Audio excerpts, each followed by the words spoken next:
샛별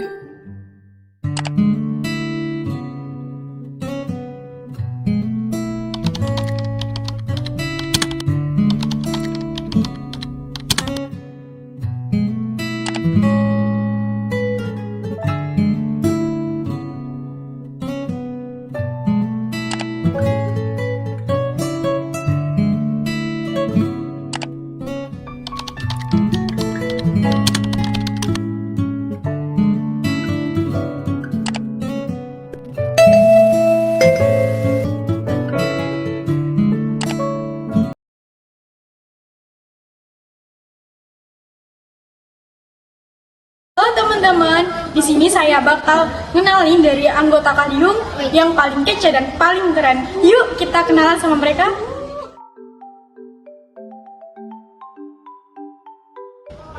Halo, saya Dinda.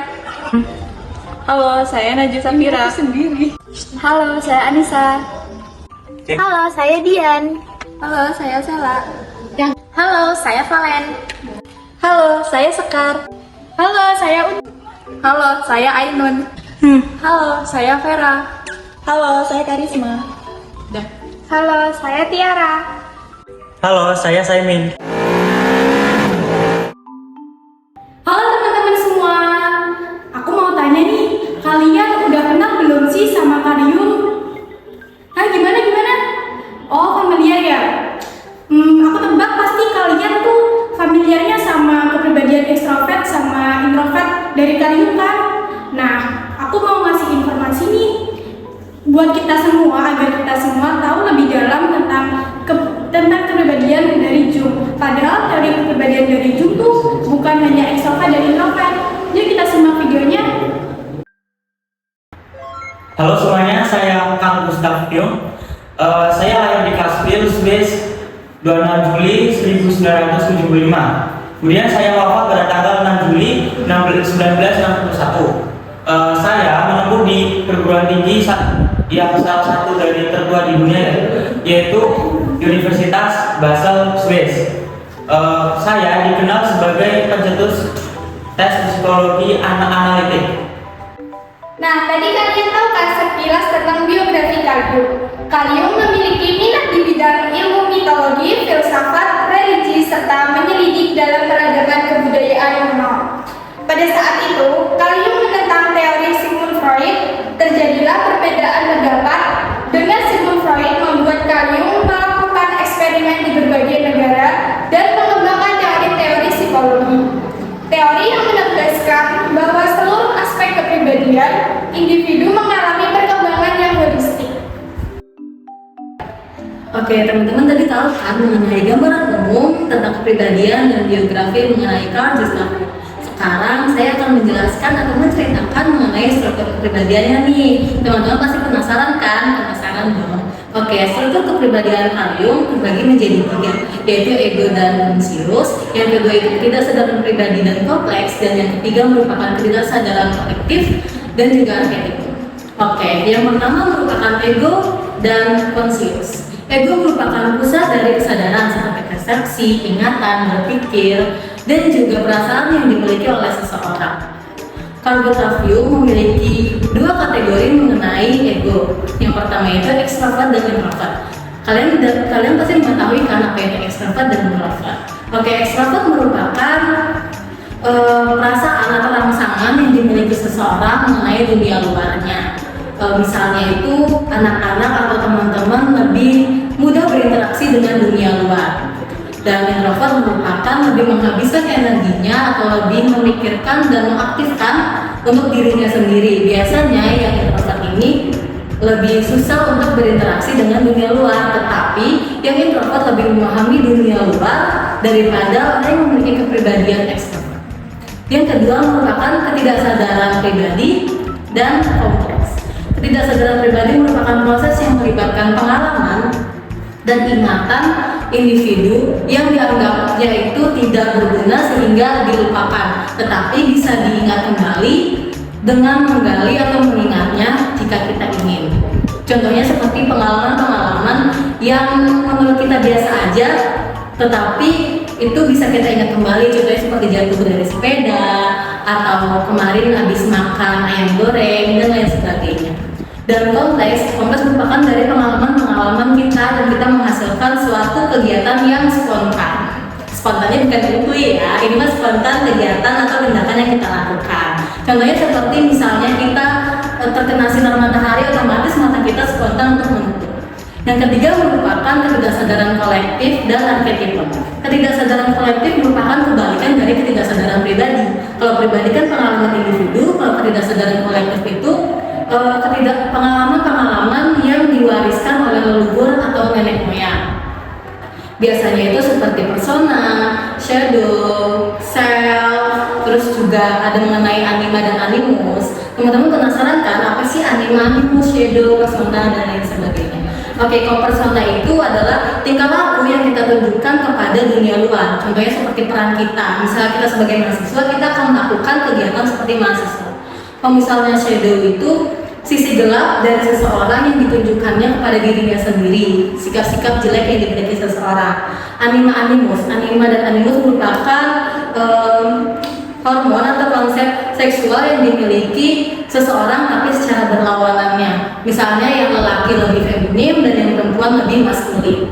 Dan yang terakhir bukan self. Self merupakan cerminan dari diri kita, bagaimana kita memandang diri kita sendiri. Oke, itu struktur kepribadian dari Carl Gustav Jung.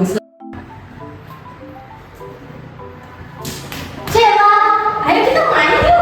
Di sana ada tempat baru loh. Katanya ada yang datang. Soalnya seru. Ayo. Semua rame banget. Kok gitu? Ayo. Nggak mau. Nggak apa-apa kan. Walaupun rame kan kita juga. Itu kan tempat buat dikunjungin. Nggak nyaman. Gimana? Kok nggak nyaman sih kamu?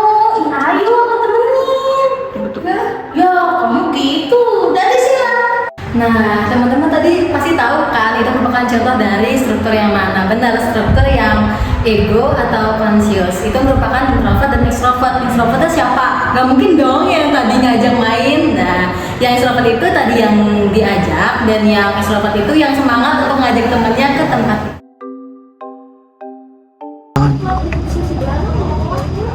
Jangan malu. Teman-teman. Hai. Aku udah ngajakin Sela. Dia udah mau. Tadi dia mau tahu. Ayo jangan. Ya kan jangan mau. Kita gabung ya. Lagi apa nih? Gak boleh gabung nggak? Boleh dong. Sini. Lagi pada ngapain nih? Lagi bahas Wih. Ayolah, kita bahas bareng. Aku juga mau tahu. Tuh.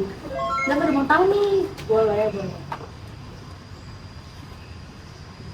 Guys, tahu nggak sih, itu ternyata punya dinamika loh. Jadi dinamikanya tuh ada dua. Yang pertama ada kausalitas sama teologi. Nah, kausalitas itu diyakinin sama Freud tentang peristiwa yang bakalan datang itu ya pengulangan dari masa lalu. Nah, kalau buat yang teologis itu pendapat lain dari Carl Jung. Pengen nambahin dari itu.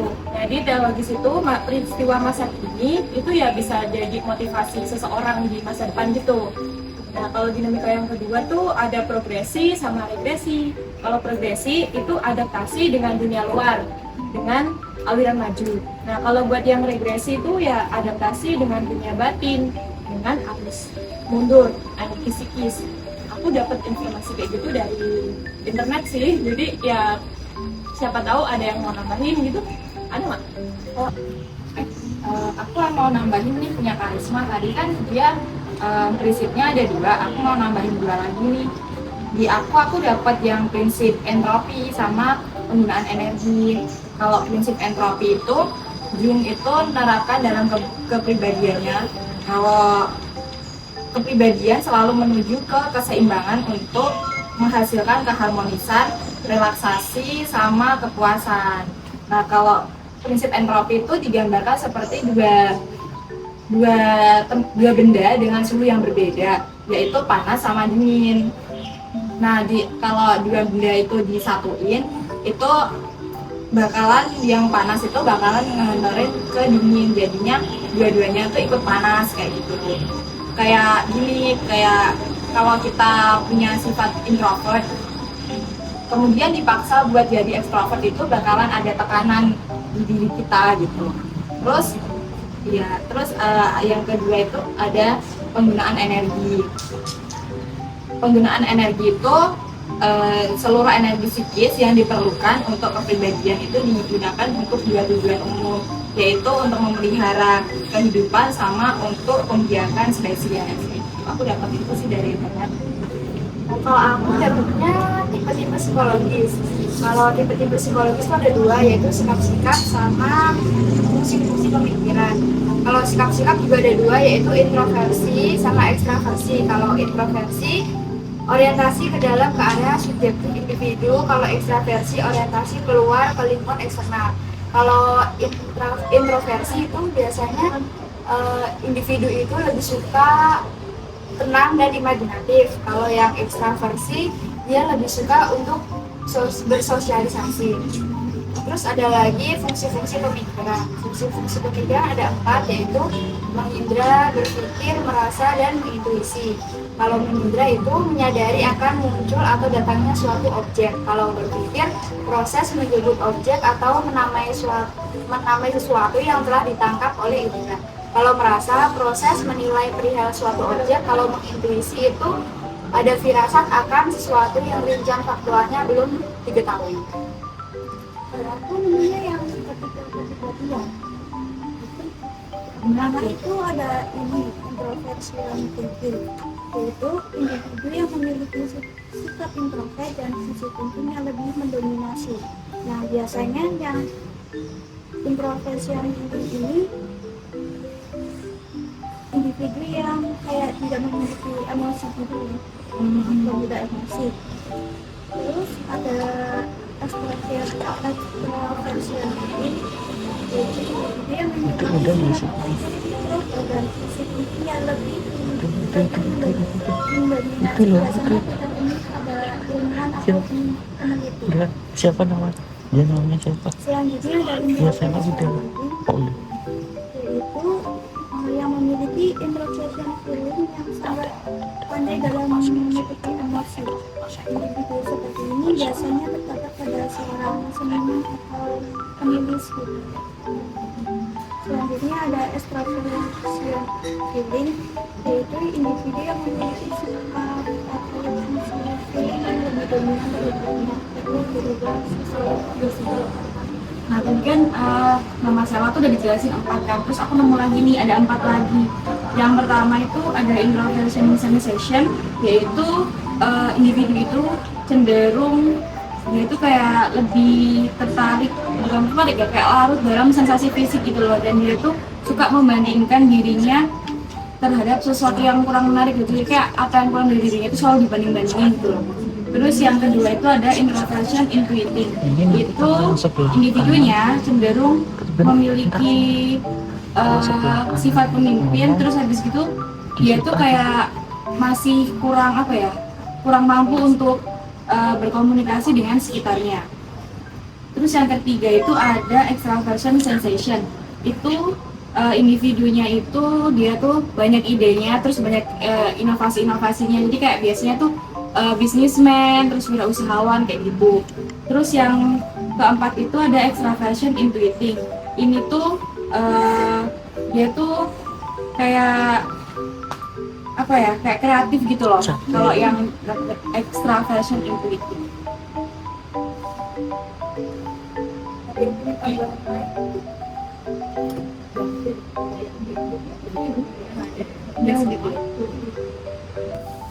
kalian tahu nggak sih? Aku mau pindah ya. Iya, udah cepetan. Kamu situ lah kalau gitu. Lanjut ya. Kalian tahu nggak sih perkembangan kepribadian menurut Jung? Aku. Jadi, perkembangan kepribadian menurut Jung yang pertama ada masa childhood atau masa anak-anak. Di masa anak-anak dibagi menjadi 3, yaitu anarkis 0-6 tahun, monarkis 6-8 tahun, dan dualistik 8-12 tahun. Selanjutnya adalah masa youth atau masa muda, di mana merupakan puncak dari kreativitas, kematangan seksual, serta kemampuan beradaptasi dengan lingkungan, dan individu merasa bahwa dirinya harus memenuhi kebutuhannya. aku mau nambahin nih. Ada 3 lagi nih. Yang pertama, kehidupan tengah atau parubaya. Di tahap ini tuh, individu akan ditransformasikan menjadi individu yang lebih menjunjung tinggi apa itu nilai budaya, fisiologi, sama spiritual. Oh ya, pada tahap ini juga individu akan mengerti apa sih itu makna dari kehidupan. Yang kedua, ada usia senja. Pada saat tahap ini, seseorang akan mengalami penurunan dalam kesadarannya. Ia akan merasa ketakutan yang sangat berlebihan terhadap kematian. Yang ketiga atau yang terakhir ada realisasi diri. Itu tuh bentuknya dengan merealisasikan niat kita untuk menemukan kebahagiaan pribadi dengan tujuan menjalani kehidupan yang mengarah pada pencapaian kebahagiaan kita sendiri.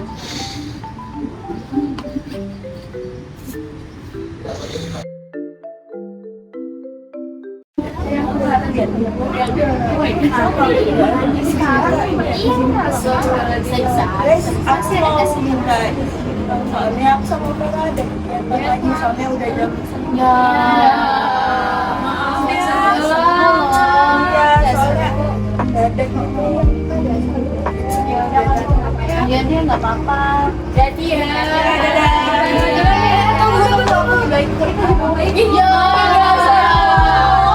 Kita lagi ada acara juga. Ya udah,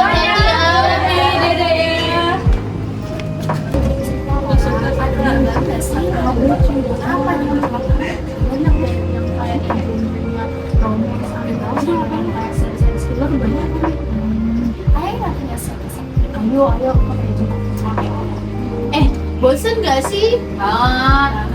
Kita main game yuk. Apa? Games yang itu loh, yang kayak di TV. Apa? Yang nanti kayak ada clue-nya di atas, yang kayak jawabannya di atas kepala, terus yang depannya nebak. Kayak gini-gini tuh. Iya, bener kayak gitu. Jadi Boleh. Mau nggak sih? Ayo. Boleh. Kita mainnya di mana ya?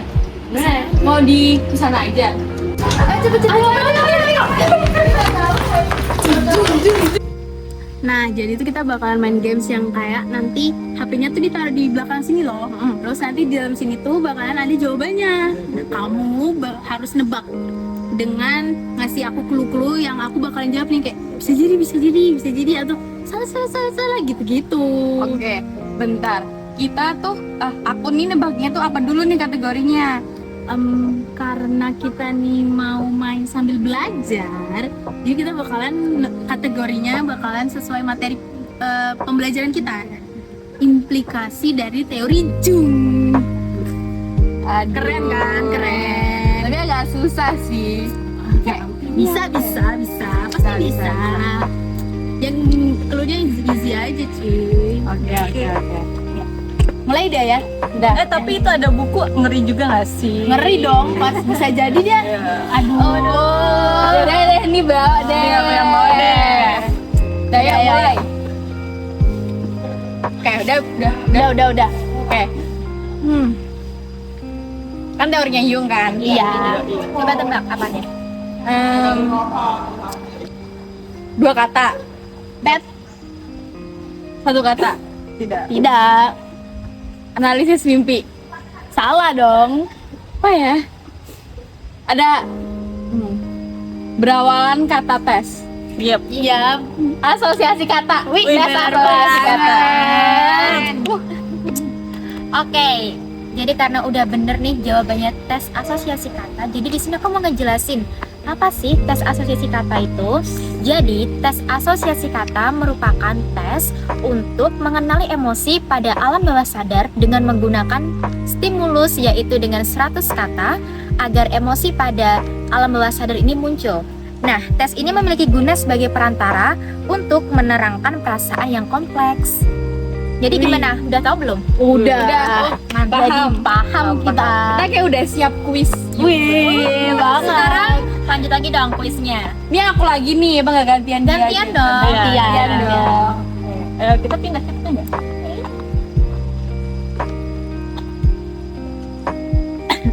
Sabar. Oke, udah. Tentang aplikasi juga enggak nih? Ya masih. Terdiri dari 3 kata. Enggak. berhubungan soal mimpi nggak? Nggak, satunya. Ayo apa lo? Tentang terapi? Ya bisa Bisa jadi. Psikoterapi nggak sih? Betul. Jago. Oke, jadi yang kedua ini ada tes psikoterapi. Nah, psikoterapi ini bertujuan untuk membantu pasien-pasien penderita neurotik menjadi sehat melalui teknik realisasi diri. Nah, terdapat 4 terapi menurut Jung. Yang pertama, pengakuan rahasia patagonik. Yang kedua, pencerahan.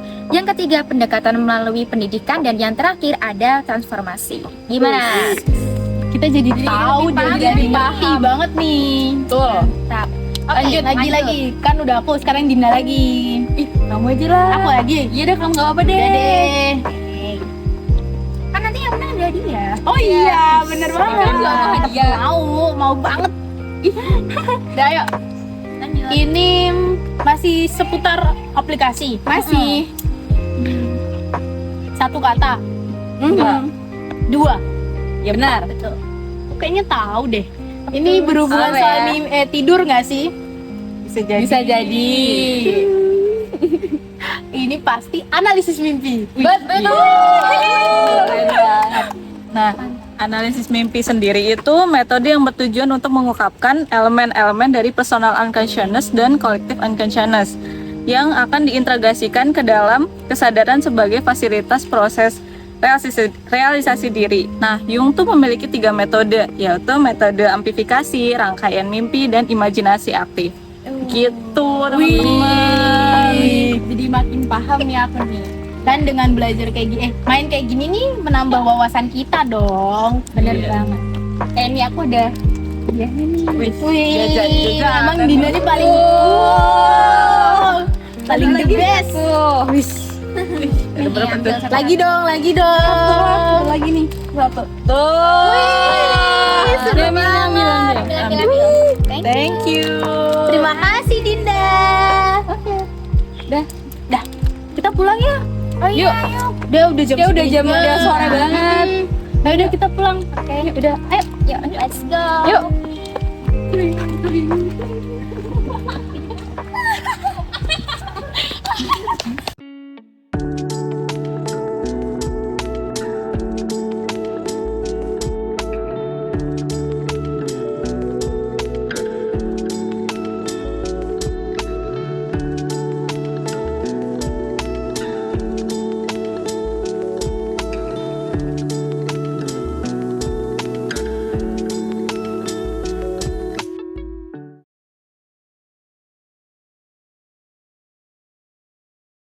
Makasih guys. Dadah.